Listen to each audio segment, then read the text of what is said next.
नमाज पढ़ेंगे तो क्या मिलेगा? फौरन जवाब आ रहा है, हय्या अलस सलाह, हय्या अलल फलाह। नमाज की तरफ आओगे तो अल्लाह तुम्हें कामयाबी अता फरमाएगा। यानी नमाज में दुनिया की भी कामयाबी है, नमाज में आखिरत की भी कामयाबी है। नमाज ऐसी इबादत है, दुनिया और आखिरत दोनों कामयाब है। बल्कि आपको बताऊं नमाज की बरकत क्या है। नमाज की बरकत यह है, औलाद फरमा बरदार होती है नमाज की बरकत से, बीमारियों का खात्मा होता है नमाज की बरकत से, रोजी में बरकत आती है नमाज की वजह से, चेहरे पे नूर आता है नमाज की वजह से, तकदीर संवरती है नमाज की वजह से। अंदाजा तो करें एक इंसान, मेरे अजीज भाइयों अंदाजा करो, अल्लाह के सच्चे नबी ने फरमाया नमाज से क्या मिलता है। इरशाद फरमाया गया जब बंदा सजदे में होता है तो अल्लाह और बंदे के दरमियान जितने पर्दे होते हैं वो सब पर्दे उठा दिए जाते हैं। इधर मुसलमान सजदे में गया, उसको उधर अल्लाह मिल गया। तो जिस नमाज की बरकत से अल्लाह मिल जाता है, उस नमाज की बरकत से कौन सी नेमत नहीं मिल सकती। अल्लाह के रसूल ने फरमाया इसलिए, और फिर एक वक्त की नमाज के लिए सिर्फ 10 मिनट का टाइम लगता है। 10 मिनट से ज्यादा नहीं लगते। आप कोई भी नमाज ले लें, फजर ले लें, जोहर ले लें, असर ले लें, मगरिब ले लें, इशा ले लें, 10 मिनट का टाइम। और 10-10 मिनट जोड़े तो 5 वक्त की नमाज में सिर्फ 50 मिनट का टाइम। अगर 50 मिनट हम दे दें, दुनिया भी संवर रही, आखिरत भी। आप जो परेशान हो ना, परेशान, मौलाना बरकत नहीं है, ये हो गया, वो हो गया, वो हो गया, और फिर इसने ये कर दिया, उसने वो कर दिया। मेरे भाइयों, किसी ने कुछ किया नहीं किया, अब वो तो आमिर लोग बताएंगे, लेकिन मैं आपको सच्ची बात बताऊं, किसी ने कुछ किया या नहीं किया, अपने करतूत ही ऐसे हैं, करतूत, जिसने हमें बर्बाद किया। कुरान कहते हैं वमा असाबकुम मिन मुसीबतिन फबिमा कसबत अयदीकुम, कि तुम पर जो मुसीबत आती है वो तुम्हारे बुरे अमाल की वजह से आती है।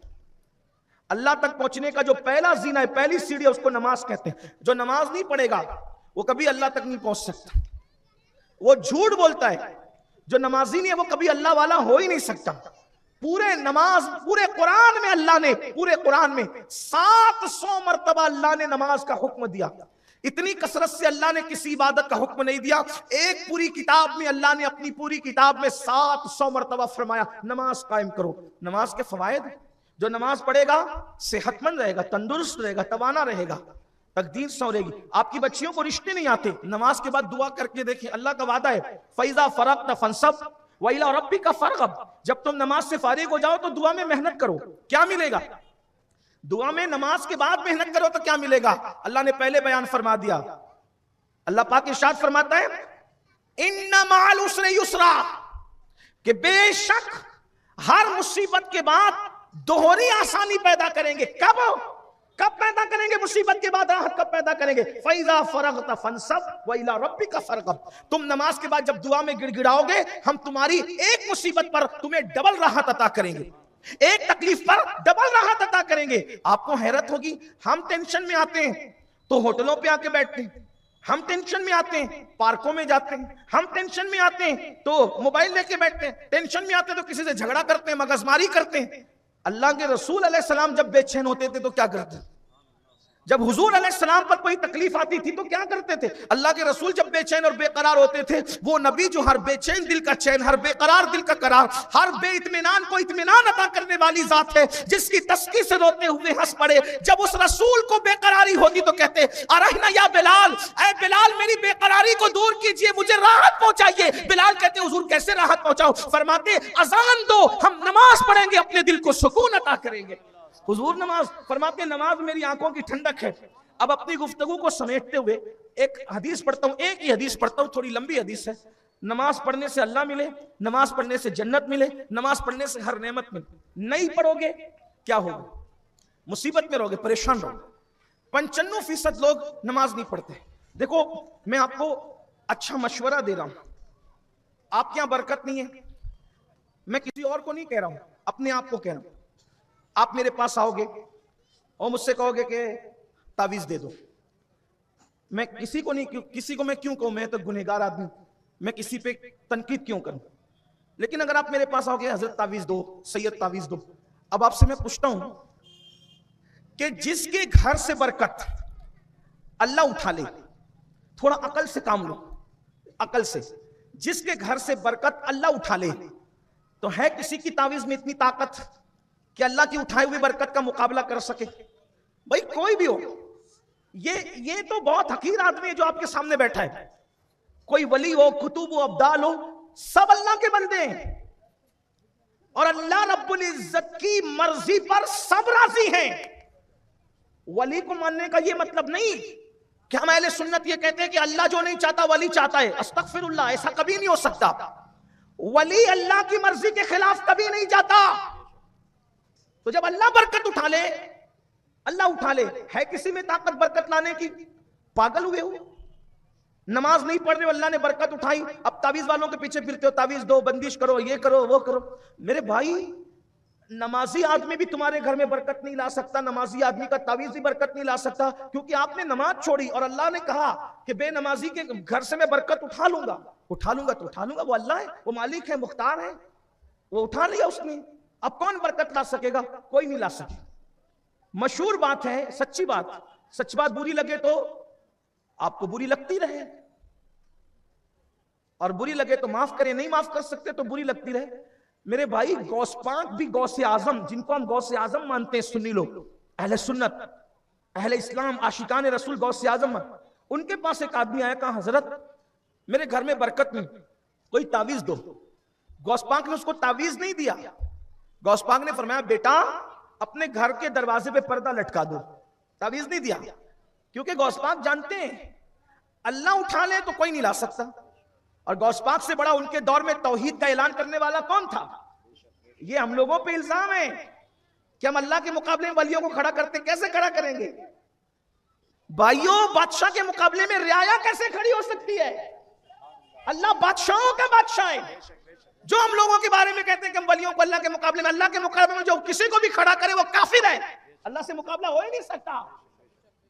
ला रिद्द लहू वला मिद्द लहू वला मिस्ल लहू वला मिसाल लहू वला जवा। अल्लाह की कोई मिस्ल नहीं है, उसकी कोई जिद नहीं है, उसका कोई मुकाबिल नहीं है। हमारा अकीदा है हर अल्लाह का वली अल्लाह का बंदा है और वली से जो भी फायदा पहुंचता है वो अल्लाह की मर्जी से पहुंचता है। वली बेटा दे, वली औलाद दे, वली रिस्क के लिए दुआ करे, ये सब अल्लाह की मर्जी से होता है। उसको एक बात समझ ले सिर्फ, चले मैं इसको आसानी से समझाता हूं। देखिए, वो जब अल्लाह ही सब करता है तो फिर इसको वलीउल्लाह की तरफ क्यों मंसूब करते हैं हम लोग? वो समझ लो थोड़ा सा। हालांकि उन्वान नमाज है, लेकिन बात बीच में आ गई तो आपको कंफ्यूजन नहीं होना चाहिए। देखिए, अभी बारिश बरस रही थी, तो क्या बरस रहा था? जो आपको समझता है बोलो, बच्चे बोल रहे हैं, आप भी बोलो, क्या बरस रहा था? हैं? पानी। आपने क्या कहा? बारिश बरस रही। यही कहा? यही कहते भी है। क्या बरस रही थी? उसमें क्या था? बोलो। इसका मतलब इस पानी का नाम क्या हुआ? बारिश। वही पानी नाली में बह रहा है तो उसको क्या कह दिया? नाली। वही पानी कुएं में है, क्या कह दिया? कुआं। वही पानी दरिया में है, क्या कह दिया? दरिया। वही पानी समंदर में है, क्या कह दिया? और वही पानी बादल में है तो क्या कह दिया? बादल में भी पानी, बरसता हुआ भी पानी, कुएं में भी पानी, नदी में भी पानी, दरिया में भी पानी, समंदर में भी पानी, एक ही पानी है। शक्ल बदली, नाम बदला। कभी ऐसा हुआ बारिश बरसी और पानी ना हो, कुआं हो और पानी ना हो, दरिया और पानी ना हो, समंदर और पानी ना हो? कभी ऐसा हुआ? बोले नहीं। पानी एक ही है, शक्ल बदली, नाम बदला। जब पानी नहीं, बारिश नहीं, पानी नहीं, दरिया नहीं, पानी नहीं, समंदर नहीं, पानी नहीं, कुआं नहीं, पानी नहीं, नाला नहीं, पानी नहीं, तालाब नहीं, मतलब एक पानी है। पानी जरूरी है, पानी के बगैर कुछ नहीं, लेकिन नाम, शक्ल बदली, नाम। अगर डायरेक्ट कोई काम हुआ तो क्या कहते हैं? अल्लाह की कुदरत है, करने वाला अल्लाह ही है। लेकिन बगैर किसी जरिए से हुआ तो क्या कहते हैं? अल्लाह की कुदरत है। लेकिन डायरेक्ट होने की बजाय अगर वो किसी नबी के जरिए हो जाता है तो करने वाला अल्लाह ही है, मगर नाम बदल जाता है, उसको कहते हैं मौजिजा हो गया। देखा, कर अल्लाह ही रहा है, नबी के जरिए कर रहे तो क्या नाम हो गया उसका? मौजिजा हो गया। लेकिन कर कौन रहा है? अल्लाह ही कर रहे हैं। इशारा नबी की उंगली का है, इशारा नबी की उंगली का है। और अली ये मुर्तजा के लिए सूरज आ रहा है तो क्या कहते हैं? नबी का मौजिजा हो गया। पलटाया किसने? अल्लाह ने। इशारा किसका? नबी का। पलटाने वाली जात किसकी? अल्लाह की। क्या कहा? मौजिजा। अब अगर वही काम वली से हो, करने वाला अल्लाह ही है, लेकिन वली से हुआ तो क्या नाम हो गया? करामत हो गई। अब उसको समझ लें, बेटा डायरेक्ट मिल गया तो कहा अल्लाह ने दिया, कुदरत है उसकी।